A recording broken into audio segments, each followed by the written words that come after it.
সংখ্যালঘু নির্যাতনটা হচ্ছে ভারতে। ভারতের এক একটা মসজিদ তারা ভাঙতেছে এখন। এটা এটা এটা একটা লক্ষণ। আস্তে আস্তে ওর মানচিত্র মসজিদের মতোই ভেঙে খান খান হয়ে যাবে ইনশাআল্লাহ। এরা যেমন অখণ্ড ভারত চায়, আমরাও অখণ্ড ভারতই চাই। আমরা চাই অখণ্ড ভারত হবে কালিমা লা ইলাহা ইল্লাল্লাহ মুহাম্মাদুর রাসূলুল্লাহ। আপনারা তো মনে করেন যে ভারত আমাদেরকে ঘিরে রাখছে, তাই না? আসলে ভারতকে আমরা ঘিরে রাখছি। এই দিক থেকে আমরা, এই দিক থেকে চায়না, এখান থেকে নেপাল, এখান থেকে ভুটান, এখান থেকে মায়ানমার, এখান থেকে পাকিস্তান, আর তার চেয়ে বাপ আছে আফগানিস্তান। আমরা যদি ইনশাআল্লাহু আজ্জা ওয়া জাল যদি আমরা এটাকে মদিনা রাষ্ট্র বানাতে পারি, এই বাংলাদেশকে যদি আমরা একটা মদিনা রাষ্ট্র বানাতে পারি, ইনশাআল্লাহ কালকে গাজওয়াতুল হিন্দ হবে। ওটার জন্য রেডি আমরা। এটা এদের কাজ, এক নাম্বার কাজ হচ্ছে এখন পরিবর্তিত বাংলাদেশে কোনো ভারতীয় দালালকে আর জায়গা না দেওয়া। একদম সাফ কথা। বরং প্রত্যেকটা ডিপার্টমেন্টে যেখানেই তারা লুকিয়ে আছে ঘাপটি মেরে, এই প্রত্যেকটা ভারতীয় দালালকে এখান থেকে বের করতে হবে। আমি একা বললে আমি পারবো না, আপনি একা বললে আপনি পারবেন না। প্রত্যেকটা এই বয়ানের জায়গা, মিম্বর, খুতবা, ওয়াজ মাহফিলের প্যান্ডেল, আমাদের রাজনৈতিক দলগুলো, আমাদের ইসলামপন্থী দলগুলো যেগুলো আছে, সবার ইমারত থেকে আওয়াজটা আসতে হবে। কারণ এরা যদি আর একটা বার সুযোগ করতে পারে, না থাকবে আপনার দেহ, আর না থাকবে আপনার মাথা। মানে এখনই তো আপনাকে হুমকি দিচ্ছে, যে কোনো সময় একটা একটা করে গুপ্ত হত্যা করবে এরা। তার আগে চট্টগ্রামে সাইফুল ইসলাম ভাইকে, এক ভাইকে কুপায় মারা হচ্ছে, এটার বিচার এখন হয় নাই।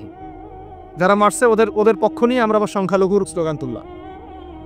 এ কেমন সংখ্যালঘু যে আমার ভাইকে জবাই করে হত্যা করে? হ্যাঁ, সংখ্যালঘু নির্যাতনটা হচ্ছে ভারতের এক একটা মসজিদ তারা ভাঙতেছে এখন। এটা এটা এটা একটা লক্ষণ। আস্তে আস্তে ওর মানচিত্র মসজিদের মতোই ভেঙে খান খান হয়ে যাবে ইনশাআল্লাহ। এরা যেমন অখণ্ড ভারত চায়, আমরাও অখণ্ড ভারতই চাই। আমরা চাই অখণ্ড ভারত হবে কালিমা লা ইলাহা ইল্লাল্লাহ মুহাম্মাদুর রাসূলুল্লাহ। আপনারা তো মনে করেন যে ভারত আমাদেরকে ঘিরে রাখছে, তাই না? আসলে ভারতকে আমরা ঘিরে রাখছি। এই দিক থেকে আমরা, এই দিক থেকে চায়না, এখান থেকে নেপাল, এখান থেকে ভুটান, এখান থেকে মায়ানমার, এখান থেকে পাকিস্তান, আর তার চেয়ে বাপ আছে আফগানিস্তান। আছেন আফগানিস্তান, ওদের সাথে কেউ পারছে এই পর্যন্ত? আফগানের ভাইরা নিজেদেরকে গড়ে নিচ্ছে, এখন গোছাচ্ছে। তাদের এক একজনের যে ইমানি জাজবা, 70 বছর 60 বছর বয়স হয়ে গেছে, আমাদের চেয়ে তাদের জাজবা যে এত বেশি, এটা আসলে বলে বোঝানো যাবে না। এখন কথা হচ্ছে, আমরা একটা কাপুরুষতার পরিচয় দিচ্ছি। নেপাল ওকে টাইম দেয় না, ভুটান টাইম দেয় না, মায়ানমার টাইম দেয় না, চায়না তো দেয়ই না। আর আমরা তাকে একেবারে প্রভুর আসনে বসায় রাখছি। আমরা কি দিছি? আমরা ইলিশ দেই, আমরা ট্রানজিট দেই, আমরা রেল দেই, আমরা বন্দর দেই, আমরা আর কি দেই? গ্যাস তো দেই মাশাআল্লাহ। তারপরে পণ্যগুলো তো দিচ্ছি, গার্মেন্টস দিয়ে দিচ্ছি, আমাদের প্রশাসনের মধ্যে লোকজন দিয়ে দিচ্ছি, কর্মী শ্রমিক দিয়ে দিচ্ছি। এই জন্যই তো বলি, কেন সে স্ট্যাটাস দেয় যে এই স্বাধীনতা তার স্বাধীনতা। এটাই তবে কারণ। তার মানে তারা আমাদের সার্বভৌমত্বটাকে স্বীকার করে না, তাই না? তারা যদি আমাদের স্বাধীনতা সার্বভৌমত্বকে স্বীকার করতোই, তাহলে তো এরকম স্ট্যাটাস দিত না। তো এখন কথা হচ্ছে, আমরা মাথা নত করার জাতি না। আমাদের নবী মুহাম্মদ সাল্লাল্লাহু আলাইহি ওয়াসাল্লাম মাথা উঁচু করে দাওয়াতি কাজ করছেন। মার খেলেও কখনো তিনি মাথা নিচু করেন নাই। সাহাবায়ে কেরাম রাদিয়াল্লাহু আনহুম আজমাইন মাথা উঁচু করে দাওয়াতের কাজ করছেন, কারোর সামনে মাথা নত করেন নাই, ইল্লাল্লাহ, আল্লাহ ছাড়া। মার খেয়েছেন, হিজ্জত করতে হলে হিজ্জত করেছেন, কখনো মানুষ গালি দিয়েছে, গালি সহ্য করেছেন, কখনো মদিনায় চলে যেতে হয়েছে, দেশ ছাড়তে হয়েছে, দেশ ছাড়ছেন। আবার কখনো ইসলামী রাষ্ট্র কায়েম করতে হয়েছে, রাষ্ট্র কায়েম করছেন। জিহাদ করার দরকার, জিহাদও করছেন, কেতালের দরকার, কেতালও করছেন। আস্তে আস্তে মক্কা বিজয় করেন নাই? সিরাত পড়তে হবে, সিরাতের ধারাগুলো আমাদেরকে বুঝতে হবে। কারণ আমরা তো তার উত্তরসূরি, আমরা তাদের উত্তরসূরি। প্রথম কথা হচ্ছে, আমরা আমাদের নতজানু মনোভাবটাকে আগে ত্যাগ করতে হবে, এক নাম্বার। আর অতীতের জীবনের যে ভুল ত্রুটিগুলো দ্রুত সংশোধন করতে হবে। এখন আর আমাদের হাতে অনেক লম্বা সময় আছে এমন না বিষয়টা। কত কি যে দ্রুত হয়ে যাবে আপনি হয়তো ভাবতে পারবেন। বিশ্বটা খুব দ্রুত চেঞ্জ হচ্ছে। বাংলাদেশে এখন সেই অবস্থাটা নাই, কিন্তু বাংলাদেশে তাবলিগের মেহনত, আমর বিল মারুফ নাহি আনিল মুনকারের মেহনত চলবে। মানে তাবলিগের মেহনত, দাওয়াতের মেহনতটা চলবে। যদি কখনো বাংলাদেশে দেখা যায় যে দেশের শত্রুরা বা দিনের শত্রুরা বা উগ্রবাদীরা এই দেশের স্বাধীনতার সার্বভৌমত্বের উপর আক্রমণ করে, তখন কি আমাদের উপরে জিহাদ ফরজ হবে কিনা? এখন যদি তাই হয়, এখন আপনাদের কি মনে হয় এটার সম্ভাবনা আছে না নাই? এটুকু ইন্টেলেকচুয়াল অবস্থা তো আপনাদের আছে, এটার সম্ভাবনাও হতে পারে, আজও কালো হতেই পারে। তখন আমার প্রিপারেশনটা কী হবে সেটা আমাকে এখন জানতে হবে। আমার প্রিপারেশনটা কী হওয়া উচিত? প্রথম প্রিপারেশন হওয়া উচিত আগের সমস্ত জিন্দগিতে যা করছি নিজেকে আল্লাহর দিকে ফিরাই নিয়ে আসে। এটা প্রথম প্যাস। যে আল্লাহর দিকে ফিরে আসে নাই তার সাথে না জিহাদের সম্পর্ক আছে না কিতালের কোনো সম্পর্ক আছে, সে তো আল্লাহর পথেই নাই। তো প্রিয় যুবক ভাইরা, আগে প্রথম কথা হচ্ছে আগে আপনি আল্লাহর দিকে ফিরে আসেন, এক নম্বর। দ্বিতীয় কথা হচ্ছে এরপরে আমাদের প্রয়োজন শারীরিক প্রস্তুতি। যেমনটা বললাম যে কোনো অবস্থাতেই আলেম ওলামাদেরকে, দায়ীদেরকে, মুফতিদেরকে, মুহাদ্দিসদেরকে, মাদ্রাসার শিক্ষকদেরকে, খতিবদেরকে ভিতরে ঢুকতে দেওয়া যাবে না। কারণ আপনাদেরকে যদি ভিতরে নিয়ে যাওয়ার স্কোপ পায় তারা নতুন করে আবারও কেউ, তাহলে আর সুস্থ রাখবে না, তো ফিজিক্যালি আপনি ঠিক থাকতে পারবেন না। অতএব একটা সামাজিক প্রতিরোধ গড়ে তুলতে হবে সবসময়। মানে একটা এলাকার মধ্যে একজন আলেম আছেন, সেই আলেমকে এলাকা থেকে নিতে পারবে না, তাকে নেওয়ার আগে 100 জনের উপর গুলি চালাইতে হবে, এমন একটা মুভমেন্ট থাকতে হবে। প্রতিবাদ না করলে আপনি বান্দরবনে যান, বান্দরবনের পাহাড়ি এলাকায় গিয়ে কোনো একটা পাহাড়ি লোককে উঠাই নিয়ে আসেন, দেখি কত বড় সাহস আছে। আর্মি পর্যন্ত পারে না। কে পারে না? সেনাবাহিনী পারে না। পারে পাহাড়িরা ওইখানে ঐক্যবদ্ধ হয়ে যায়, ওদের মহিলারা ঝাড়ু নিয়ে সামনে চলে আসে। এই আমাদের বান্দরবনের কথা বলতেছে। ওখানে যে কুকিচিং একটা ফ্রন্ট গঠন করছে সশস্ত্র বিদ্রোহীরা, ওই অংশটুকুকে নিয়ে একটা মাস্টার প্ল্যান আছে ওদের। ওই অংশটুকুতে তারা একটা খ্রিস্টান রাজ্য বা আলাদা একটা পাহাড়িদেরকে নিয়ে একটা রাষ্ট্র প্রতিষ্ঠা করতে চায়। এটা ওদের স্বপ্ন আর কি। এই উদ্দেশ্যে তারা হাঁটতেছে এবং তারা অস্ট্রের ভাষায় কথা বলে। ওখানে তারা পতাকা বানাইছে, মানচিত্র বানাইছে, এমনকি লাস্ট টাইম আমরা ওখানে গিয়ে শুনলাম যে মুদ্রাও নাকি বানাচ্ছে। মুদ্রা বুঝতেছেন বিষয়টা কত ডিপ? আমাদের রাষ্ট্রে যে কত সমস্যা, আর জানি না যারা দায়িত্বে আছে তারা কি করতেছে, আসলে কোন দিকটা সামাল দিচ্ছে। অর্থনৈতিক দিকটা দেখবে না এই পাহাড়ি এলাকার সমস্যাগুলো মেটাবে, নাকি আমাদের মুসলিম উম্মার অভ্যন্তরীণ সমস্যাটা মেটাবে, না শহীদ ভাইদের খবর নিবে, না পঙ্গু ভাইরা যারা পড়ে আছে হাসপাতালে তাদের খবর নিবে? সিনেমা দেখতে বসে গেছে। কোন আক্কেলে সিনেমা দেখেন আপনি? আপনার সিনেমা দেখার সময় কোথায়? সিনেমা দেখার সময় কোথায়? এই যে যতগুলো ভাই শহীদ হয়েছে তাদের পরিবারের খোঁজখবর নেওয়া লাগবে না? এবং যতগুলো ভাই এখন হাসপাতালে কাতরাচ্ছে তাদের সঙ্গে হাজার ছাত্রবাড়ি, তাদের চিকিৎসা করানো লাগবে না? যত মানুষকে গুম করা হয়েছে ওদেরকে মুক্ত করা লাগবে না? তারাও তো জানে এটা অন্যায়, এবং যারা করে তারাও বলে এটা অন্যায়। জানেন, যারা করে তারাও বলে এটা অন্যায়। এবং আমাকেও বলেছিল যে আমি জিজ্ঞাসা করেছিলাম যে আমাকে যদি মানে প্রকাশ্য কোর্টে চালান করে দেওয়া হয় এবং জাতিসংঘে বলা হয় যে আমাকে গুম করা হয়েছে, এবং এরপর যদি বলা হয় যে আমাকে গুম করার পরে কোনো রকমের নেগেটিভ কিছু পাওয়া যায় নাই তাই আমরা ছেড়ে দিয়েছি, এই কথাটা কি বলা যাবে কি যাবে না? তারা বলছে যে না, এটা বলা যাবে, কারণ এই কাজটা তো মানবতা বিরোধী অপরাধ, এটা বললে তো সবাই আবার বুঝে ফেল। তো এই হলো অবস্থা। ওখানে আমরা বুঝেছি যে বাংলাদেশের প্রশাসনে দুইটা ভাগ আছে। একটা ভাগ হচ্ছে মারাত্মক রকমের ইসলাম প্রিয় এবং দেশপ্রেমিক, মাশাআল্লাহ, আমরা তাদেরকে স্যালুট জানাই, মাশাআল্লাহ। কিন্তু আপনারা ভুল জায়গায় শ্রম দিচ্ছে, আপনারা ভুল জায়গায় মেধা আশ্রম এবং আপনাদের জীবন নষ্ট করতেছে। আপনাদের থাকা দরকার ছিল ওলামায়ে কেরামদের সাথে, তাহলে আপনাদেরকে টক্কর দিয়ে কেউ সামনে যেতে পারতো না। আপনারা খালিদ বিন ওয়ালিদ হতে পারতেন আমাদের, আপনারা কিন্তু ওমর ইবনে খাত্তাব হতে পারতেন। ওইখানে ঢুকে আপনারা শুধুমাত্র দুনিয়ার স্বার্থে সব নষ্ট করতেছেন। আমাদেরকে বলা হচ্ছে হুজুর বদদোয়া করিয়েন না, হুজুর ছেড়ে দিচ্ছেন, আমাদেরকে বদদোয়া দিয়েন না আবার বের হয়ে, আমাদের চাকরি এটা, ডিউটি এটা। এক ভাই আমাকে কোরআন এনে দিয়েছিল, নির্জনতা, তো ওখানে নির্জনতার সঙ্গে হচ্ছে কোরআন এবং নামাজ। তো এক ভাই দেখেছে আমি একটু নির্জন, মন খারাপ বসে আছে, একটা কোরআন নিয়ে এসে দিয়েছে, হুজুর কোরআন পড়েন, আপনি মন ভালো হবে। আরেকজন এসে কোরআন নিয়ে চলে গেছে। কোরআন পড়ে ওখানে যদি আপনি আবার উল্টাপাল্টা কিছু করেন, ওদের নিয়ম নাই কোরআন দেওয়ার কি নাই, নিয়ম নাই। তো এই হলো অবস্থা। কথা হচ্ছে যে এই ভাইদেরকে মুক্ত করাও তো তাদের কাজ ছিল। যে ওলামায়ে কেরামদের একজনের উপরে 3টা 4টা 5টা 10টা করে মামলা এখনো চলতেছে, তাদেরকে মুক্ত করা উচিত ছিল। আর এই পুরো জুলুমের পিছনে যত জালেম ইনভলভ ছিল তাদেরকে আইডেন্টিফাই করে ভিতরে ঢোকানো উচিত ছিল না? হয়েছে সব কিছু না। এই জিনিসগুলোর মধ্যে অনেক গ্যাপস আছে। এগুলো যদি এভাবে চলতে থাকে তাহলে আগামীতে আমরা যারা ইসলামিক রাজনীতি করবো বলে চিন্তা করতেছি বা ইসলামকে রাষ্ট্রক্ষমতা নিতে চাই, আমরাও কিন্তু বেগ পাবো, ভালো রকমের বেগ পাইতে হবে। আর বিগত সময় আমরা অনেক ভুল করছি, যেমন এমন খারাপ করে লাগলো, আমরা ভুল করছি এই যে আমরা সেকুলারদের অনেক বিশ্বাস করে ফেলছি, ওদের সাথে যোগ করতে গেছি, ঠিক আছে, ওদেরকে আমরা ভাই বোন করার চেষ্টা করছি। আসলে এদের সাথে আর কাফেরদের সাথে কোনো পার্থক্য, সেকুলারিজমে যারা আছে আর কুফার যারা, এদের মধ্যে কোনো পার্থক্য নেই। ওই কালিমা পড়া না পড়ার পার্থক্য, তো বাকি আপনার পিঠে ছুরি এরম হবে ওরম হবে। আর আমি ছোট মানুষ, ছোট জায়গা থেকে বলতে চাই যে আমাদের যে ওলামায়ে কেরামগণ মাঠে আছেন, যে রাজনৈতিক দলগুলো আপনারা মাঠে আছেন, এবার আপনারা কোনো রুটির টুকরার জন্য লড়বেন না ইনশাআল্লাহ। এবার পুরো রুটি নিয়ে লড়বেন, প্রত্যেক আসনে প্রার্থী দিবেন আপনারা। যেহেতু এর বাইরে সিস্টেম এখন অন্য সিস্টেমে যাওয়ার সুযোগ হচ্ছে না, তাহলে পুরো রুটিটার জন্য লড়তে হবে আপনাদের। আমাদের টার্গেট হচ্ছে এখন একটা ইসলামপন্থী সরকারকে রাষ্ট্র ক্ষমতায় নিয়ে যাওয়া, এটা আমাদের একটা প্রধান টার্গেট। এখন আমাদের এজেন্ডা স্পষ্ট, কোনো গোপন এজেন্ডা নাই আমাদের, কি নাই কোনো গোপন এজেন্ডা নেই। আমরা চাই বাংলাদেশে এখন একটা ইসলামপন্থী রাষ্ট্র ব্যবস্থা গড়ে উঠুক, ইসলামপন্থী সরকার শাসন ক্ষমতায় আসুক। এটার জন্য আপনাদের সবার ভূমিকা আছে।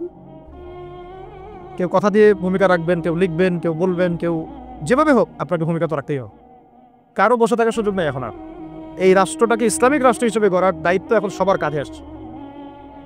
আমরা আমাদের জায়গা থেকে বলতেছি, বাকি কাজ কিন্তু আপনাদেরকে করতে হবে। আল্লাহ পাক করার তৌফিক দান করেন। আর ইসলামপন্থী ভাইদের আপোষের যে দূরত্ব, এটা কমায় ফেলতে হবে। এই দূরত্ব রাখা যাবে না। ইখতিলাফ আছে থাক, যদি আকীদাগত মৌলিক কোনো পার্থক্য না থাকে, আমরা তো ভাই ভাই নাকি? আমাদের চেয়ে কি মানে সেকুলার আমাদের বেশি বড় ভাই? আমাদের চেয়ে কি যে নাস্তিক মুরতাদ আমাদের বড় ভাই? কমিউনিজমে যারা আছে ওরা আমাদের বড় ভাই? না এই গণতন্ত্রপন্থী যারা একবারে কট্টর, ওরা আমাদের দিনী ভাই নাকি?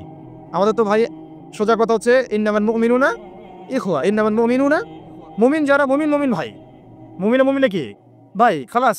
আল মুসলিম ও আখুল মুসলিম, মুসলিমের ভাই কি মুসলিম, খালাস এইটুক। মুসলিম আমার ভাই, মুসলিম আমার ভাই। এখন যারা এদেশের রাষ্ট্র ক্ষমতায় ইসলামকে চায় না, তারা আমাদের ভাই না। সে যে কোনো নামে আসুক, এক্স ওয়াই জেড, দেখার পর এক্স নামে আসুক, ওয়াই নামে আসুক, জেড নামে আসুক, যারা রাষ্ট্র ব্যবস্থা ইসলামকে চায় না, তারা আমার ভাই। আল্লাহ সোজা কথা। এখন রাষ্ট্র ব্যবস্থা ইসলাম চায় যে ভাইরা আমাদের, ওই ভাইদেরকে একসাথে থাকতে হবে। আল্লাহর কসম করে বলতেছি, ইনশাআল্লাহ যদি এই ভাইরা আমরা একসাথে থাকতে পারি, এর সাথে আমরা দায়ীরা, তালেবে ইলমরা এবং আপনারা তো যুব সমাজ আছেন, আমাদেরকে টক্কর দিয়ে বাংলাদেশের রাষ্ট্র ক্ষমতায় কেউ যাইতে পারবে না ইনশাআল্লাহ। সবাইকে ভূমিকা রাখতে হবে। এখন অন্য আলোচনা চেয়ে এই আলোচনাটাই বেশি দরকার। অন্য আলোচনা অনেক শুনছেন জীবনে, এখন বাংলাদেশের দরকার একটা ইসলামপন্থী রাষ্ট্র ব্যবস্থা। এর বাইরে কোনো আলাপ নাই এখন। এটা প্রতিষ্ঠা করার জন্য কি করতে হবে সেটা ফিকির করে না। তো কি করতে হবে বলেন? প্রথম কথা হচ্ছে আমাদেরকে আগে বৈশ্বিক জালেমদেরকে চিহ্নিত করতে হবে। পুরো বিশ্বে কারা জালে, এটা কি চিন্তা করো বাকি আছে? না, এই কথা বলতে যে ভয় পায়, তার তো নবীর ওয়ারিস হওয়ার দাবি করার উচিত না। ঠিক আছে, ঠিক আছে, এখন যে মানে সম্ভাবনা শেষ হয়ে গেছে এমনও না। আর এখন সবাই প্রতিবাদের ভাষায় কথা বলতে পারে, একটা রেভলিউশন ঘটানোর মতো সিচুয়েশন বাংলাদেশে আছে। অন্তত পক্ষে আমাদের ভাইদের মধ্যে আমরা দেখেছি, ছাত্র ভাইদের মধ্যে সাহস তো মাশাআল্লাহ অবশ্যই আছে, ডেডিকেশন আছে, জীবন দেওয়ার মানসিকতা আছে। তাদেরকে খালি নার্সিং করতে হবে, জীবনটা যেন ভুল পথে না যায়। এখন আবু সাইদের রক্তের উপর দাঁড়ায় যদি কোনো সেকুলার ক্ষমতায় আসে, তাহলে আবু সাইদের রক্তের সাথে গাদ্দারি হচ্ছে। এই মুগ্ধদের রক্তের উপর সিঁড়ি মানায় যদি কোনো জাতীয়তাবাদীরা, আর ওই সেই গণতন্ত্রপন্থীরা, ওই ইসলামের দুশ্মনরা, ওই ভারতের দালাল্লাই যদি ক্ষমতায় আসে, তাহলে এটা ওদের রক্তের সাথে গাদ্দারি হচ্ছে। এই গাদ্দারির মাফ হবে। এইটা কলসি যুদ্ধের চেয়ে বড় মির্জাফরি হয়েছে, এটা ৭১-এর চেয়ে বড় রাজাকারী হয়েছে। আপনারা বলেন যে, দেখেন ভালো করে বুঝেন, গুম হয়েছে এক শ্রেণী, আমার কথা মন খারাপ করে না, এক শ্রেণী গুম হয়ে গেছে, এক শ্রেণী ক্রসফায়ার, এক শ্রেণীর স্বপ্না চত্বরে রক্ত দিছে, তাই নাই? এক শ্রেণী ওলামায়ে কেরাম মামলা নিয়ে ঘুরে বেড়াচ্ছে মাথার উপরে, এক শ্রেণীর ছাত্র ভাইরা রাস্তায় শহীদ হলো, আর এক শ্রেণীর ছাত্র ভাইরা আপঙ্গ হয়ে হাসপাতালে বেডে পড়ে আছে। ক্ষমতায় গেছে কারণ নতুন এক শ্রেণী, হ্যাঁ। এবং ওখানে এমন কিছু মানুষ আছে যাদের সাথে আন্দোলনের কোনো সম্পর্ক ছিল না, সম্পূর্ণ উড়ে এসে দূরে বসতে।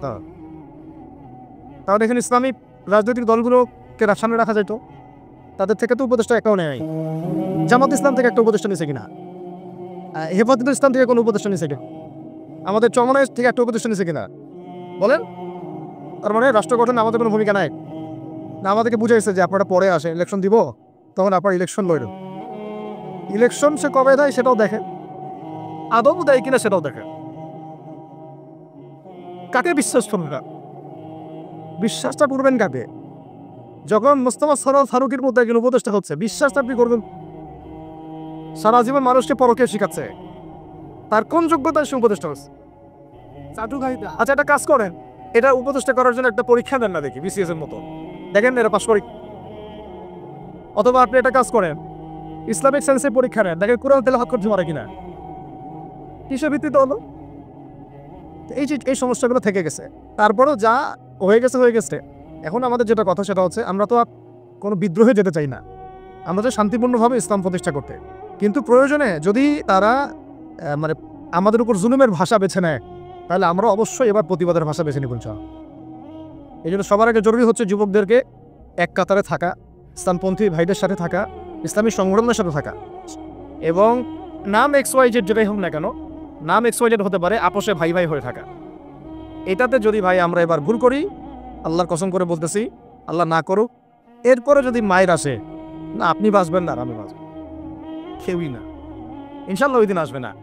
আর আমরা যদি ইনশাআল্লাহ আজ্জা ওয়া জাল যদি আমরা এটাকে মদিনা রাষ্ট্র বানাতে পারি, এই বাংলাদেশকে যদি আমরা একটা মদিনা রাষ্ট্র বানাতে পারি, ইনশাআল্লাহ কালকে গাজওয়াতুল হিন্দ হবে, ওটার জন্য রেডি আমরা। পাকিস্তানের কাছে কিছুই নাই, আছে খালি 10টা 12টা পারমাণবিক মনো অস্ত্র, তাতেই ভয়ে কাঁপতে থাকে। চায়না খালি একটু ভয় দেখায় যে আগাইলে কিন্তু সিকিম নিয়ে নিব, আগাইলে কিন্তু চিকেন নেক গিলে ফেলবো। চায়নার ওই ছোট ছোট যোদ্ধাদের কাছে যে মাইকটা খায়, আর আমাদের এখানে দেখা যায় যে সীমান্তর মধ্যে একটা কৃষকও যদি সীমান্ত থেকে দূরেও হাল চাষ করে, ওকে গুলি করে মেরে ফেলার নাই। ফেলানির কথা ভুলে গেছেন আপনারা? আমাদের বন্যা, এরকম কতগুলো মানুষকে সীমান্ত হত্যা করে মারা হয়েছে। আজকে গুগলে গিয়ে সার্চ করে দেখেন কতগুলো মানুষকে বিগত 15 বছরে সীমান্ত হত্যা করা হয়েছে। তো এখানে আমাদের স্বাধীনতার প্রশ্ন আসে না, এখানে গণতন্ত্রের কথা আসে না, সার্বভৌমত্বের কথা আসে না, না, বরং তারা ক্ষমতার জন্য ওদের কাছে ইমান বিক্রি করে দিয়েছে। ক্ষমতার জন্য এই উগ্রদের কাছে, মানে উগ্র হিন্দুত্ববাদীদের কাছে ওরা তাদের ইমান, ওদের আমল, ওদের তাকওয়া, ওদের দিন সব বিক্রি করে দিয়েছে। এই জন্য আমি আগে বলেছি একটা লেকচারে যে আমরা যদি বিরিয়ানি খেতে চাই, আপনি যদি বিরিয়ানি খেতে চান, একটা পাত্র নেবেন কিনা? জি। আচ্ছা, পাত্রটা যদি ময়লা থাকে খাবেন? পাত্র অনেক ময়লা আছে, আপনি ওইখানেই বিরিয়ানি ঢালবেন, ঢেলে খাওয়া শুরু করবেন? সবার আগে আপনি কী করেন? এটাকে ধোন, পরিষ্কার করেন, তাই না? বাংলাদেশকে যদি আপনি ইসলামী রাষ্ট্র হিসেবে করতে চান, আগে এই দেশের মধ্যে যে পয়জনগুলো আছে এগুলোকে দূর করতে হবে, সমস্ত পয়জনকে ধুয়ে সাফ করতে হবে। তারপরে যে খেলাফা বা শরিয়া বা ইমারা যেটাই আসো, ইমারা এক জিনিস, খেলাফা আর এক জিনিস।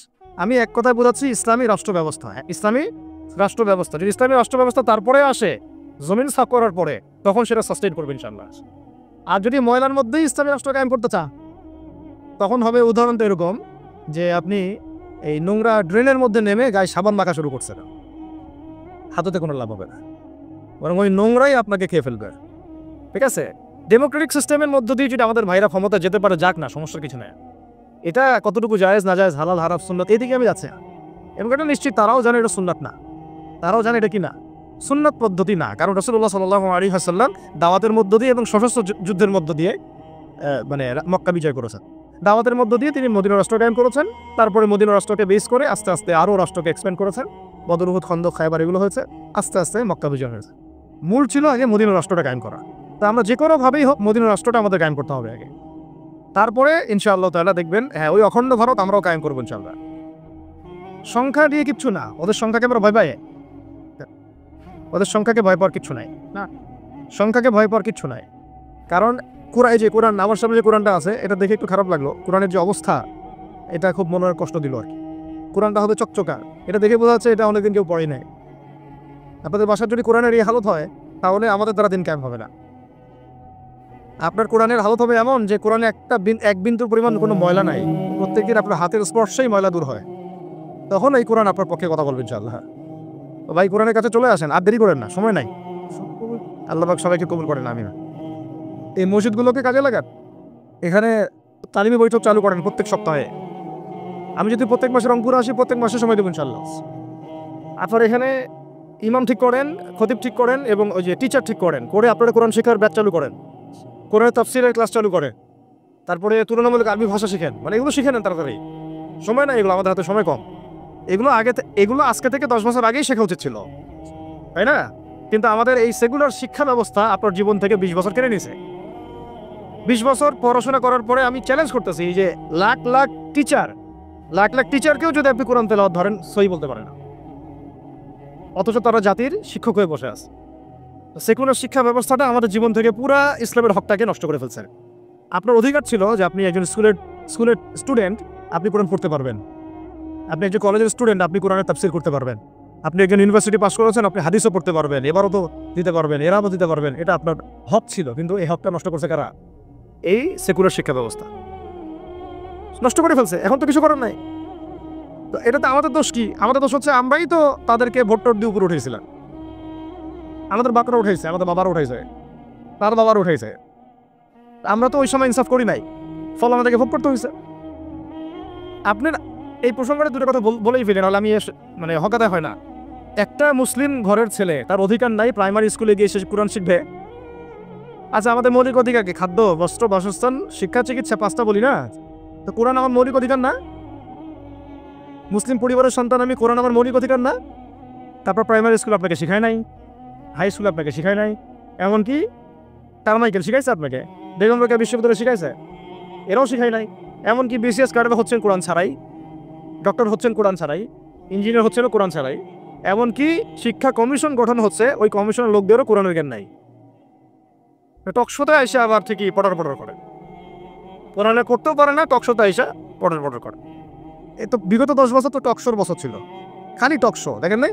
আলোচনা একটা ন্যারেটিভ তৈরি করা হচ্ছিল, ইসলাম নিয়ে যারাই কথা বলবে এরাই জঙ্গি, এরাই মৌলবাদী, এরাই সন্ত্রাসী। হ্যাঁ, তো কিভাবে মানুষের ব্রেন ওয়াশ করা হয়েছে। আমি আসলে অবাক হয়ে গেছি এই ঘটনাতে, জুলাইয়ের ঘটনায়, যে যুব সমাজকে ধ্বংস করার জন্য তারা 20 বছর ঢেলে দিছে, ওই যুব সমাজই তাদেরকে পিটাই বের করছে। আল্লাহ পাকের কি পরিকল্পনা! আপনাদেরকে ধ্বংস করার জন্য 20 বছর ধরে তারা সিলেবাস কারিকুলাম পড়ছে। আপনাদেরকে শরৎচন্দ্র পড়াইছে, বঙ্কিমচন্দ্র পড়াইছে, হুমায়ুন আহমেদ পড়াইছে, হুমায়ুন আজাদ পড়াইছে, হ্যাঁ, শেক্সপিয়ার পড়াইছে, আর কত কি পড়াইছে। কোরআন পড়তে দেয় নাই, নামাজের স্বাধীনতা দেয় নাই, পর্দার স্বাধীনতা দেয় নাই। আমাদের বোন পর্দা করে পরীক্ষা দিতে গেছে, নেকাব খুলে ফেলা হয়েছে, কি করে নাই। কিন্তু ওই ছাত্র জনতার হাতেই পিটানি খাইতে হচ্ছে। আল্লাহ পাকের দেখছেন কি একটা মিরাকেল, আল্লাহ পাকের কি মানে কুদরত, কারিশমা। ঠিক কিরকম হয়েছে জানেন? ঘটনাটা হয়েছে এরকম যে ফেরাউনের ঘরেই মুসা আলাইহিস সালামকে আল্লাহ পাক বড় করছে। মাশাআল্লাহ। তো আপনাদেরকে ধ্বংস করার জন্যই কিন্তু এই পলিসিগুলো অ্যাপ্লাই করা হয়েছে। এখন যে আল্লাহ পাকের রহমতে আপনারা বিপদে যান নাই, আলহামদুলিল্লাহ। এখন যেটা আল্লাহ পাক বোঝার তৌফিক দিচ্ছেন, দেখেন আপনারা কোরআন শিখতে পারতেন, এখানে পারেন নাই। শিক্ষা কমিশনের মধ্যে কোরআন নাই। শুধু তাই না, দেখেন 360 জন এমপি মন্ত্রীকে আপনি বসায় দেন, 360 জন এমপি মন্ত্রীকে বসায় তাদের সবাইকে শুধু কিচ্ছু না, আমি বলবো খালি সূরা ফাতিহা তিলাওয়াত করতে বলেন। কথা হচ্ছে যে আমাদেরকে এখন একটা নতুন উদ্দেশ্য নিয়ে, টার্গেট নিয়ে, একটা মিশন নিয়ে আগামীকাল থেকে পথ চলতে হবে ইনশাআল্লাহ। প্রথম গন্তব্যটা কি? আমরা বাংলাদেশকে একটা মদিনা রাষ্ট্র কায়েম করতে চাই। সেটা যদি করতেই হয় তাহলে আমাকে কার আদলে করতে হবে, কার সুন্নতে করতে হবে? নবী মুহাম্মদ সাল্লাল্লাহু আলাইহি ওয়াসাল্লামের তরিকায়। এবং তার তরিকার প্রথম কাজটাই হচ্ছে আগে ইলম শিখতে হবে। কি শিখতে হবে? এই মসজিদগুলোকে কাজে লাগান, মাদ্রাসাগুলোকে কাজে লাগান। এবং 2 নম্বর হচ্ছে ইলম একা একা শেখা যাবে না। ইলম একা একা শেখা যাবে না। 20 বছর তো আপনি একা পড়াশোনা করেন নাই, প্রতিষ্ঠান ছিল, ওস্তাদ ছিল, তাই না? টিচার ছিল, আপনার একাডেমিক কারিকুলাম ছিল। ঠিক ওইরকমই দিনের ইলমও একা একা শেখা যাবে না, ওস্তাদ লাগবে। এবং আলহামদুলিল্লাহ আমাদের বাংলাদেশে ওস্তাদের অভাব নাই, আলহামদুলিল্লাহ। প্রত্যেক জেলায় জেলায়, উপজেলায়, সব জায়গাতেই মুহাক্কিক বরেণ্য আলেমগণ আছেন, আলহামদুলিল্লাহ। আর আপনি খুঁজে বের করবেন কে মুহাক্কিক আলেম। আমি কিছু মানে তাদের বৈশিষ্ট্য বলতে পারি যে তারা নিজেকে জাহির করেন না, বিনয়ী হন, অহংকারী হন না। তারা এত বেশি আইওয়াজ শোডাউন এত পছন্দ করেন না, নিজেকে আড়াল করার চেষ্টা করেন, হক কথা বলতে তারা ভয় করেন না। এবং তারা অনেক গভীর জ্ঞান অধিকারী হওয়া সত্ত্বেও অনেক বেশি বিনয়ী হন না। এগুলো দেখে আপনি চিনবেন, ঠিক আছে? আমাদের সালাফরা তো বলতেন যে মুহাক্কিক মানুষকে পাবেন 2 জায়গায়, এক হচ্ছে মাটির তলে, আরেকটা হচ্ছে জেলখানায়, ঠিক আছে?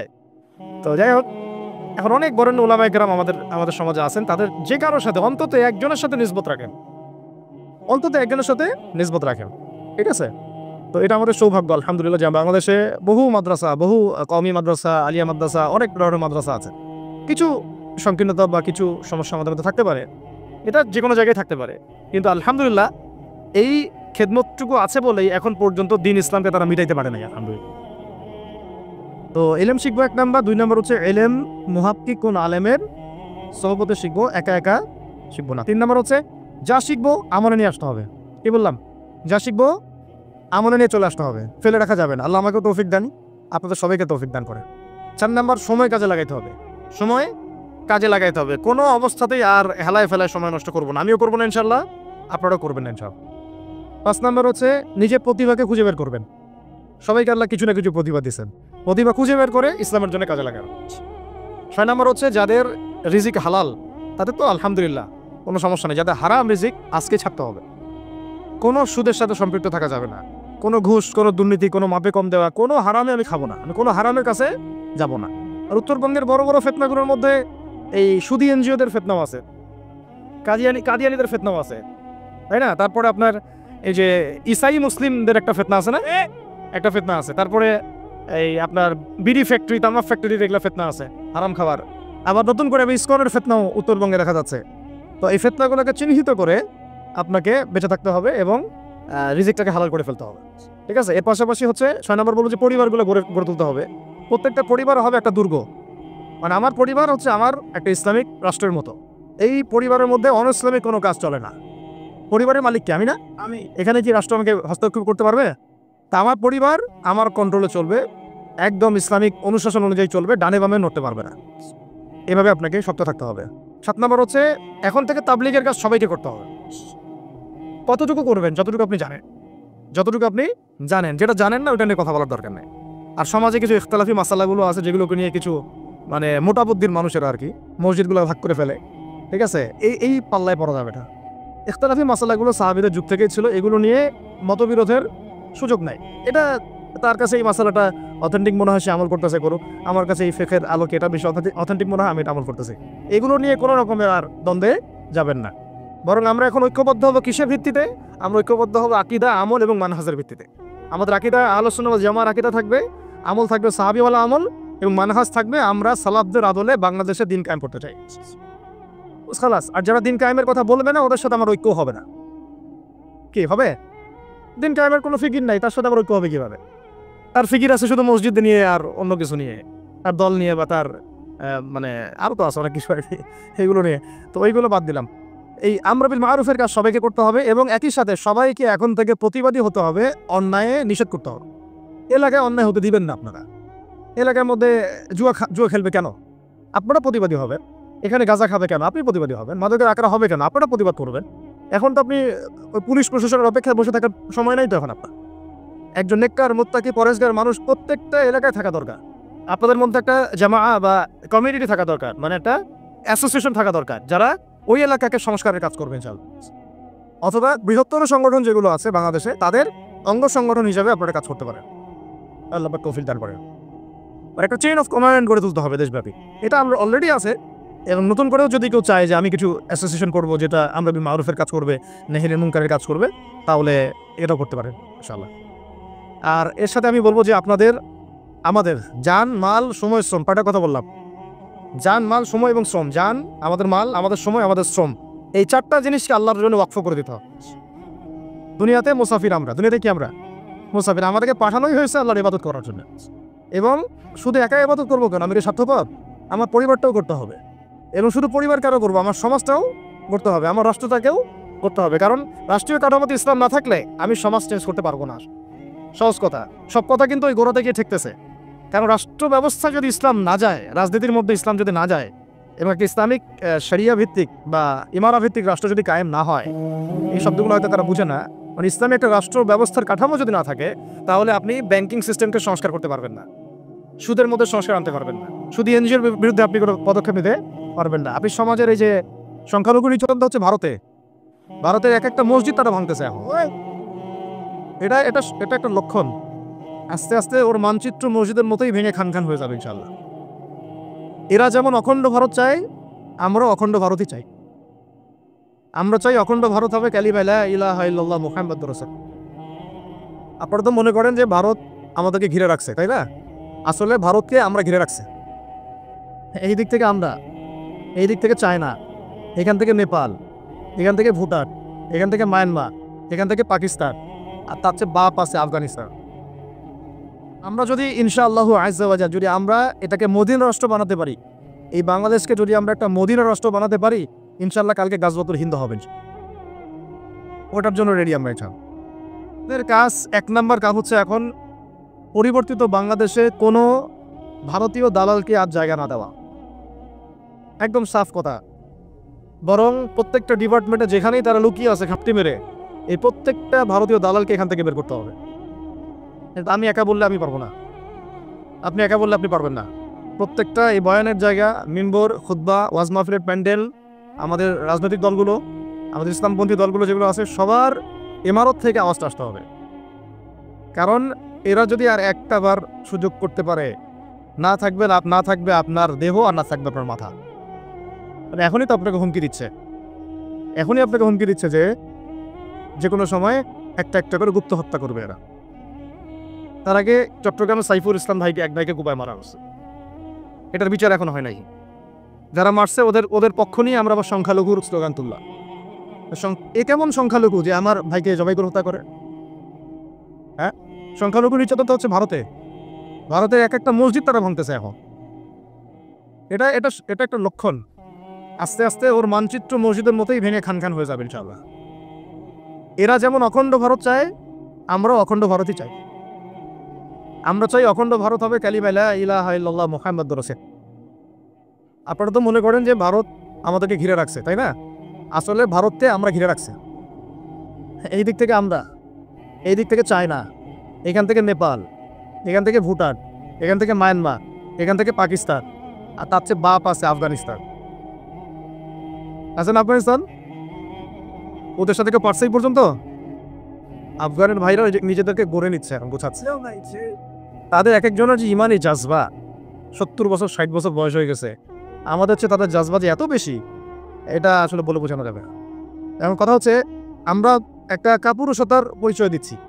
নেপাল ওকে টাইম দেয় না, ভুটান টাইম দেয় না, মায়ানমার টাইম দেয় না, চায়না তো দেয়ই না। আর আমরা তাকে একেবারে প্রভুর আসনে বসা রাখছি। আমরা কি দিছি? আমরা ইলিশ দেই, আমরা ট্রানজিট দেই, আমরা রেল দেই, আমরা বন্দর দেই, আমরা আর কি দেই? গ্যাস তো দেই মাশাল্লাহ। তারপরে পণ্যগুলো তো দিচ্ছি, গার্মেন্টস দিয়ে দিচ্ছি, আমাদের প্রশাসনের মধ্যে লোকজন দিয়ে দিচ্ছি, কর্মী শ্রমিক দিয়ে দিচ্ছি।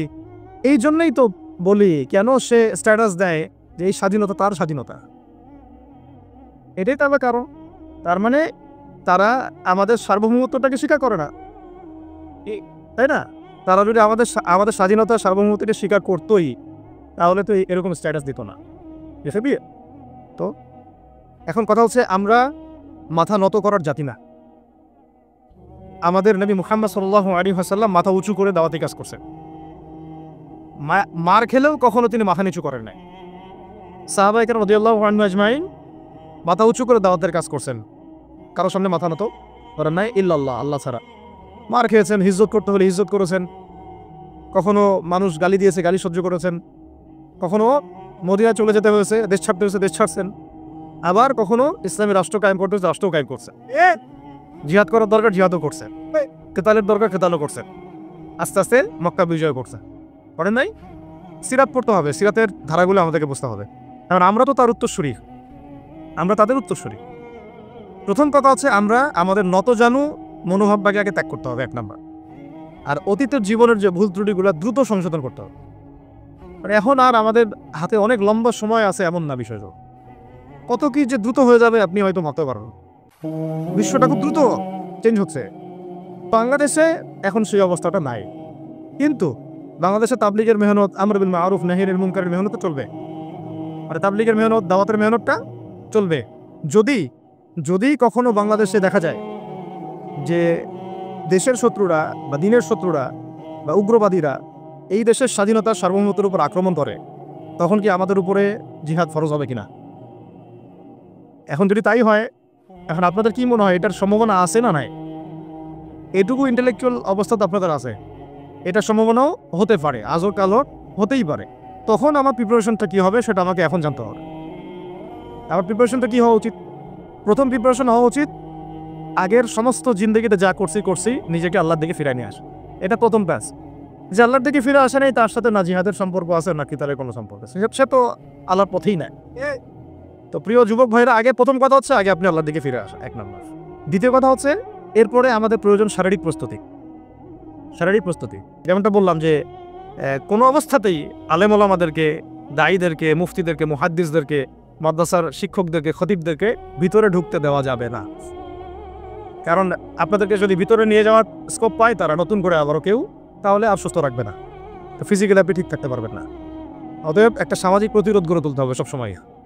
মানে একটা এলাকার মধ্যে একজন আলেম আছেন, সে আলেমকে এলাকা থেকে নিতে পারবে না, তাকে নেওয়ার আগে 100 জনের উপর গুলি চালাইতে হবে, এমন একটা মুভমেন্ট থাকতে হবে। প্রতিবাদ না করলে আপনি বান্দরবনে যান, বান্দরবনের পাহাড়ি এলাকায় গিয়ে কোনো একটা পাহাড়ি লোককে উঠাই নিয়ে আসেন, দেখি কত বড় সাহস আছে।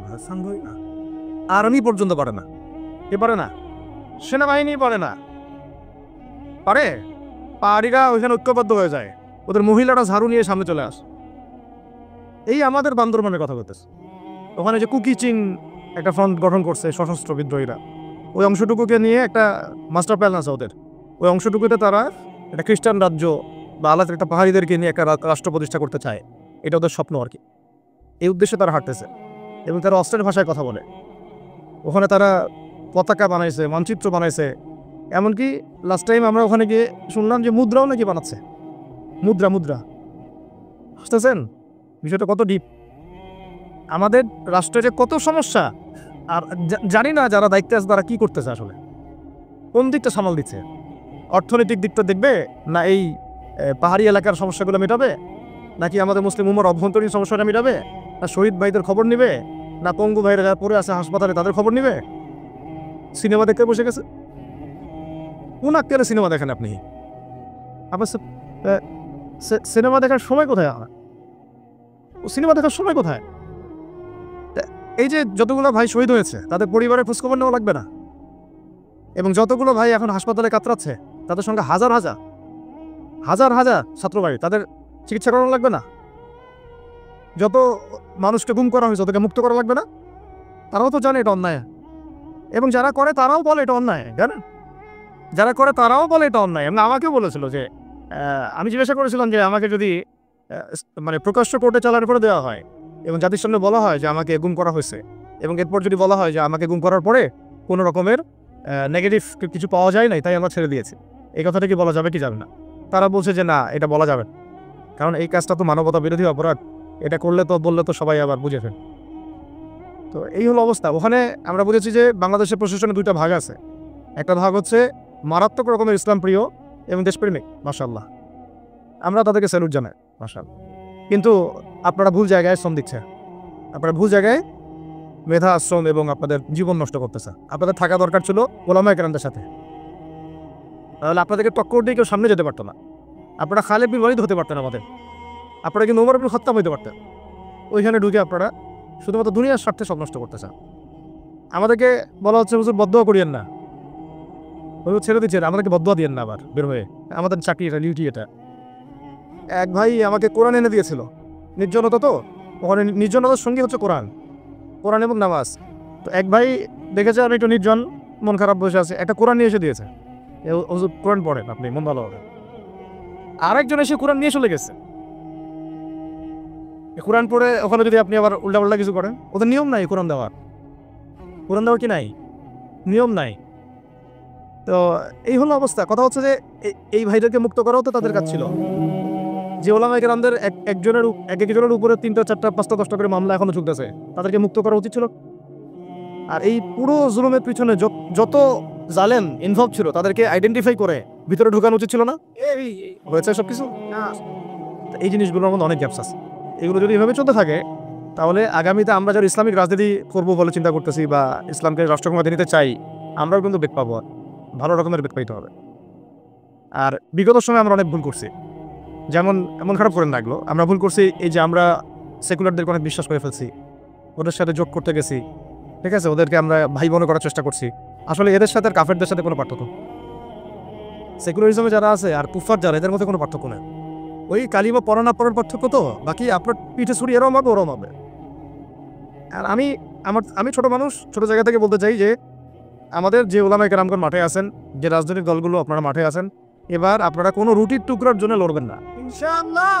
এবার পুরো রুটি নিয়ে লড়বেন, প্রত্যেক আসনে প্রার্থী দিবেন আপনারা, যেহেতু এর বাইরে সিস্টেম এখন অন্য সিস্টেমে যাওয়ার সুযোগ হচ্ছে না, তাহলে পুরো রুটিটার জন্য লড়তে হবে আপনাদের। আমাদের টার্গেট হচ্ছে এখন একটা ইসলামপন্থী সরকারকে রাষ্ট্র ক্ষমতাতে নিয়ে যাওয়া, এটা আমাদের একটা প্রধান টার্গেট। এখন আমাদের এজেন্ডা স্পষ্ট, কোনো গোপন এজেন্ডা নাই আমাদের, কি নাই কোনো গোপন এজেন্ডা নেই। আমরা চাই বাংলাদেশে এখন একটা ইসলামপন্থী রাষ্ট্র ব্যবস্থা গড়ে উঠুক, ইসলামপন্থী সরকার শাসন ক্ষমতায় আসুক। এটার জন্য আপনাদের সবার ভূমিকা আছে। কেউ কথা দিয়ে ভূমিকা রাখবেন, কেউ লিখবেন, কেউ বলবেন, কেউ যেভাবে হোক আপনাকে ভূমিকা তো রাখতেই হবে। কারো বসে থাকার সুযোগ নেই এখন আর। এই রাষ্ট্রটাকে ইসলামিক রাষ্ট্র হিসেবে গড়ার দায়িত্ব এখন সবার কাঁধে আসছে। আমরা আমাদের জায়গা থেকে বলতেছি, বাকি কাজ কিন্তু আপনাদেরকে করতে হবে। আল্লাহ পাক করার তৌফিক দান করেন। আর ইসলামপন্থী ভাইদের আপোষের যে দূরত্ব, এটা কমায় ফেলতে হবে। এই দূরত্ব রাখা যাবে না। ইখতিলাফ আছে থাক, যদি আকীদাগত মৌলিক কোনো পার্থক্য না থাকে, আমরা তো ভাই ভাই নাকি? আমাদের চেয়ে কি মানে সেকুলার আমাদের বেশি বড় ভাই? আমাদের চেয়ে কি যে নাস্তিক মুরতাদ আমাদের বড় ভাই? কমিউনিজমে যারা আছে ওরা আমাদের বড় হোক, না এই গণতন্ত্রপন্থী যারা একবারে কট্টর ওরা আমাদের দিনী ভাই নাকি? আমাদের তো ভাই, সোজা কথা হচ্ছে ইন্নামাল মুমিনুনা ইখওয়া, ইন্নামাল মুমিনুনা, মুমিন যারা মুমিন, মুমিন ভাই, মুমিনে মুমিনে কি ভাই, খালাস। আল মুসলিম ও আখুন মুসলিম, মুসলিমের ভাই কি মুসলিম, খালাস এইটুক। মুসলিম আমার ভাই, মুসলিম আমার ভাই। এখন যারা এদেশের রাষ্ট্র ক্ষমতা ইসলামকে চায় না, তারা আমাদের ভাই না। সে যে কোনো নামে আসুক, এক্স ওয়াই জেড, দেখার পর এক্স নামে আসুক, ওয়াই নামে আসুক, জেড নামে আসুক, যারা রাষ্ট্র ব্যবস্থা ইসলামকে চায় না তারা আমার ভাই। আল্লাহ সোজা কথা। এখন রাষ্ট্র ব্যবস্থা ইসলাম চায় যে ভাইরা আমাদের, ওই ভাইদেরকে একসাথে থাকতে হবে। আল্লাহর কসম করে বলতেছি, ইনশাআল্লাহ যদি এই ভাইরা আমরা একসাথে থাকতে পারি, এর সাথে আমরা দায়ীরা, তালেবে ইলমরা এবং আপনারা তো যুব সমাজ আছেন, আমাদেরকে টক্কর দিয়ে বাংলাদেশের রাষ্ট্র ক্ষমতায় কেউ যাইতে পারবে না ইনশাআল্লাহ। সবাইকে ভূমিকা রাখতে হবে। এখন অন্যান্য আলোচনা চেয়ে এই আলোচনাটাই বেশি দরকার। অন্য আলোচনা অনেক শুনছেন জীবনে, এখন বাংলাদেশের দরকার একটা ইসলামপন্থী রাষ্ট্র ব্যবস্থা। এর বাইরে কোনো আলাপ নাই এখন। এটা প্রতিষ্ঠা করার জন্য কি করতে হবে সেটা ফিকির করে না। তো কী করতে হবে বলেন? প্রথম কথা হচ্ছে আমাদেরকে আগে বৈশ্বিক জালেমদেরকে চিহ্নিত করতে হবে। পুরো বিশ্বে কারা জালেম, এটা কি চিন্তা করো বাকি আছে? না, এই কথা বলতে যে ভয় পায় তার তো নবীর ওয়ারিস হওয়ার দাবি করার উচিত না। ঠিক আছে, ঠিক আছে, এখন যে সম্ভাবনা শেষ হয়ে গেছে এমনও না। আর এখন সবাই প্রতিবাদের ভাষায় কথা বলতে পারে, একটা রেভলিউশন ঘটানোর মতো সিচুয়েশন বাংলাদেশে আছে। অন্তত পক্ষে আমাদের ভাইদের মধ্যে আমরা দেখেছি, ছাত্র ভাইদের মধ্যে সাহস তো মাশাআল্লাহ অবশ্যই আছে, ডেডিকেশন আছে, জীবন দেওয়ার মানসিকতা আছে। তাদেরকে খালি নার্সিং করতে হবে, জীবনটা যেন ভুল পথে না যায়। এখন আবু সাঈদের রক্তের উপর দাঁড়ায় যদি কোনো সেকুলার ক্ষমতায় আসে, তাহলে এটা আবু সাঈদের রক্তের সাথে গাদ্দারি হচ্ছে। এই মুগ্ধদের রক্তের উপর সিঁড়ি মানায় যদি কোনো জাতীয়তাবাদীরা, আর ওই সেই গণতন্ত্রপন্থীরা, ওই ইসলামের দুশ্মনরা, ওই ভারতের দালাল্লাই যদি ক্ষমতায় আসে, তাহলে এটা ওদের রক্তের সাথে গাদ্দারি হচ্ছে। এই গাদ্দারির মাফ হবে। এইটা কলসি যুদ্ধের চেয়ে বড় মির্জাফরি হয়েছে, এটা ৭১-এর চেয়ে বড় রাজাকারী হয়েছে। আপনারা বলেন যে দেখেন, ভালো করে বুঝেন, গুম হয়েছে এক শ্রেণী, আমার কথা মন খারাপ করে না, এক শ্রেণী গুম হয়ে গেছে, এক শ্রেণী ক্রসফায়ার, এক শ্রেণীর স্বপ্ন চত্বরে রক্ত দিছে, তাই নাই? এক শ্রেণী ওলামায়ে কেরাম মামলা নিয়ে ঘুরে বেড়াচ্ছে মাথার উপরে, এক শ্রেণীর ছাত্র ভাইরা রাস্তায় শহীদ হলো, আর এক শ্রেণীর ছাত্র ভাইরা পঙ্গু হয়ে হাসপাতালে বেডে পড়ে আছে। ক্ষমতায় গেছে কারা? নতুন এক শ্রেণী, হ্যাঁ। এবং ওখানে এমন কিছু মানুষ আছে যাদের সাথে আন্দোলনের কোনো সম্পর্ক ছিল না, সম্পূর্ণ উড়ে এসে দূরে বসছে তারা। তাহলে এখানে ইসলামিক রাজনৈতিক দলগুলোকে সামনে রাখা যেত, তাদের থেকে তো উপদেষ্টা একটাও নেই। জামাত ইসলাম থেকে একটা উপদেষ্টা নিছে কিনা? হেফাজতুল ইসলাম থেকে কোনো উপদেষ্টা নিছে কিনা? আমাদের চরমনায় থেকে একটা উপদেষ্টা নিছে কিনা বলেন? তার মানে রাষ্ট্র গঠনে আমাদের কোনো ভূমিকা নাই না। আমাদেরকে বুঝাইছে যে আপনারা পরে আসে ইলেকশন দিব, তখন আপনার ইলেকশন লইল। ইলেকশন সে কবে দেয় সেটাও দেখেন, আদৌ দেয় কিনা সেটাও দেখেন। কাকে বিশ্বাস করবেন? বিশ্বাসটা করবেন কাকে? যখন মোস্তফা সরোয়ার ফারুকের মধ্যে একজন উপদেষ্টা হচ্ছে, বিশ্বাসটা আপনি করবেন? সারা জীবন মানুষকে পরকে শিখাচ্ছে, তার কোন যোগ্যতায় সে উপদেষ্টা হচ্ছে? আচ্ছা, একটা কাজ করেন, এটা উপদেষ্টা করার জন্য একটা পরীক্ষা দেন না, দেখি বিসিএস এর মতো, দেখেন এরা পাস করি। অথবা আপনি একটা কাজ করেন, ইসলামিক সায়েন্সের পরীক্ষা নেন, দেখেন কোরআন তেলাওয়াত করতে পারে কিনা। কিসের ভিত্তিতে হলো? এই সমস্যাগুলো থেকে গেছে। তারপরেও যা হয়ে গেছে হয়ে গেছে। এখন আমাদের যেটা কথা সেটা হচ্ছে, আমরা তো কোনো বিদ্রোহে যেতে চাই না, আমাদের শান্তিপূর্ণভাবে ইসলাম প্রতিষ্ঠা করতে। কিন্তু প্রয়োজনে যদি তারা মানে আমাদের উপর জুলুমের ভাষা বেছে নেয়, তাহলে আমরা অবশ্যই এবার প্রতিবাদের ভাষা বেছে নিব ইনশাআল্লাহ। এই জন্য সবার আগে জরুরি হচ্ছে যুবকদেরকে এক কাতারে থাকা, ইসলামপন্থী ভাইদের সাথে থাকা, ইসলামী সংগঠনের সাথে থাকা, এবং নাম XYZ যেটাই হোক না কেন, নাম XYZ হতে পারে, আপোষে ভাই ভাই হয়ে থাকা। এটাতে যদি ভাই আমরা এবার ভুল করি, আল্লাহর কসম করে বলতেছি, আল্লাহ না করুক, এরপরে যদি মায়ের আসে, না আপনি বাঁচবেন না আর আমি বাঁচব, কেউই না, ইনশাআল্লাহ ওই দিন আসবে না। আর আমরা যদি ইনশাআল্লাহু আজ্জা ওয়া জাল যদি আমরা এটাকে মদিনা রাষ্ট্র বানাতে পারি, এই বাংলাদেশকে যদি আমরা একটা মদিনা রাষ্ট্র বানাতে পারি, ইনশাআল্লাহ কালকে গাজওয়াতুল হিন্দ হবে, ওটার জন্য রেডি আমরা। পাকিস্তানের কাছে কিছুই নাই, আছে খালি 10টা 12টা পারমাণবিক মনো অস্ত্র, তাতেই ভয়ে কাঁপতে থাকে। চায়না খালি একটু ভয় দেখায় যে আগাইলে কিন্তু সিকিম নিয়ে নিব, আগাইলে কিন্তু চিকেন নেক গিলে ফেলবো। চায়নার ওই ছোটো ছোটো যোদ্ধাদের কাছে যে মাইকটা খায়, আর আমাদের এখানে দেখা যায় যে সীমান্তর মধ্যে একটা কৃষকও যদি সীমান্ত থেকে দূরেও হাল চাষ করে, ওকে গুলি করে মেরে ফেলার নাই। ফেলানির কথা ভুলে গেছেন আপনারা? আমাদের বন্যা, এরকম কতগুলো মানুষকে সীমান্ত হত্যা করে মারা হয়েছে। আজকে গুগলে গিয়ে সার্চ করে দেখেন কতগুলো মানুষকে বিগত 15 বছরে সীমান্ত হত্যা করা হচ্ছে। তো এখানে আমাদের স্বাধীনতার প্রশ্ন আসে না, এখানে গণতন্ত্রের কথা আসে না, সার্বভৌমত্বের কথা আসে না, না, বরং তারা ক্ষমতার জন্য ওদের কাছে ইমান বিক্রি করে দিয়েছে। ক্ষমতার জন্য এই উগ্রদের কাছে, মানে উগ্র হিন্দুত্ববাদীদের কাছে ওরা তাদের ইমান, ওদের আমল, ওদের তাকওয়া, ওদের দিন সব বিক্রি করে দিচ্ছে। এই জন্য আমি আগে বলেছি একটা লেকচারে যে আমরা যদি বিরিয়ানি খেতে চাই, আপনি যদি বিরিয়ানি খেতে চান, একটা পাত্র নেবেন কিনা? জি। আচ্ছা, পাত্রটা যদি ময়লা থাকে খাবেন? পাত্র অনেক ময়লা আছে, আপনি ওইখানেই বিরিয়ানি ঢালবেন, ঢেলে খাওয়া শুরু করবেন? সবার আগে আপনি কী করেন? এটাকে ধোন, পরিষ্কার করেন, তাই না? বাংলাদেশকে যদি আপনি ইসলামী রাষ্ট্র হিসেবে করতে চান, আগে এই দেশের মধ্যে যে পয়জনগুলো আছে এগুলোকে দূর করতে হবে, সমস্ত পয়জনকে ধুয়ে সাফ করতে হবে। তারপরে যে খেলাফা বা শরিয়া বা ইমারত যেটাই আসো, ইমারও এক জিনিস, খেলাফা আর এক জিনিস। আমি এক কথায় বোঝাচ্ছি ইসলামী রাষ্ট্র ব্যবস্থা। ইসলামী রাষ্ট্র ব্যবস্থা, যদি ইসলামী রাষ্ট্র ব্যবস্থা তারপরে আসে জমিন সাফ করার পরে, তখন সেটা সাস্টেইন করবে ইনশাআল্লাহ।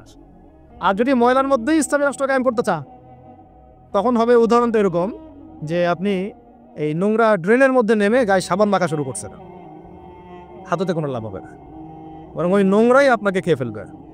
ঠিক আছে, ডেমোক্রেটিক সিস্টেমের মধ্য দিয়ে যদি আমাদের ভাইরা ক্ষমতা যেতে পারে, যাক না, সমস্যার কিছু নেই। এটা কতটুকু জায়েজ না জায়েজ, হালাল হারাম সুন্নাত, এদিকে আমি যাচ্ছি। এবং এটা নিশ্চিত তারাও জানে এটা সুন্নাত না, তারাও জানে এটা কি না, সুন্নাত পদ্ধতি না। কারণ রাসূলুল্লাহ সাল্লাল্লাহু আলাইহি ওয়াসাল্লাম দাওয়াতের মধ্য দিয়ে এবং সশস্ত্র যুদ্ধের মধ্য দিয়ে মানে মক্কা বিজয় করেছেন। দাওয়াতের মধ্য দিয়ে তিনি মদিনা রাষ্ট্র কায়েম করেছেন, তারপরে মদিনা রাষ্ট্রকে বেস করে আস্তে আস্তে আরও রাষ্ট্রকে এক্সপ্যান্ড করেছেন। বদর, উহুদ, খন্দক, খায়বার এগুলো হয়েছে, আস্তে আস্তে মক্কা বিজয় হয়েছে। মূল ছিল আগে মদিনা রাষ্ট্রটা কায়েম করা। তা আমরা যে কোনোভাবেই হোক মদিনা রাষ্ট্রটা আমাদের কায়েম করতে হবে আগে, তারপরে ইনশাআল্লাহ তাআলা দেখবেন হ্যাঁ ওই অখণ্ড ভারত আমরাও কায়েম করবো ইনশাআল্লাহ।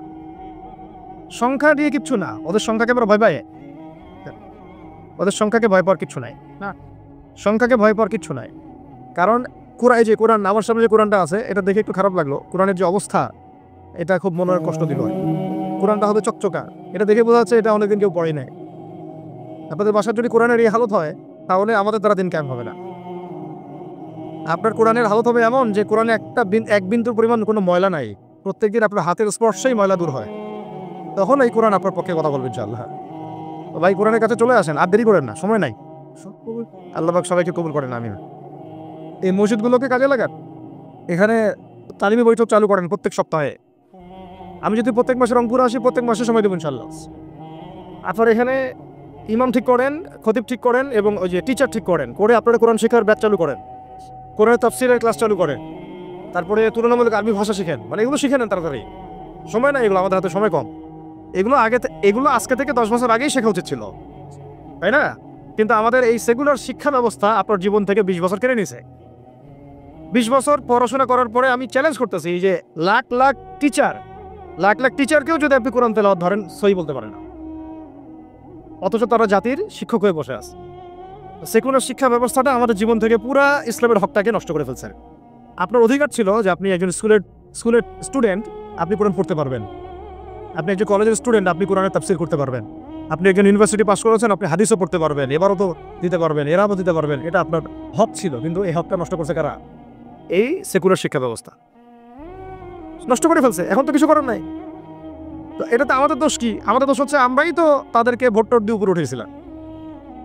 আমাদের বাকরা উঠাইছে, আমাদের বাবারা উঠাইছে, তার বাবার উঠাইছে। আমরা তো ওই সময় ইনসাফ করি নাই, ফলে আমাদেরকে ভোগ করতে হয়েছে। আপনার এই প্রসঙ্গে দুটো কথা বলেই ফেলেন, নাহলে আমি মানে হকাতে হয় না। একটা মুসলিম ঘরের ছেলে, তার অধিকার নাই প্রাইমারি স্কুলে গিয়ে সে কোরআন শিখবে?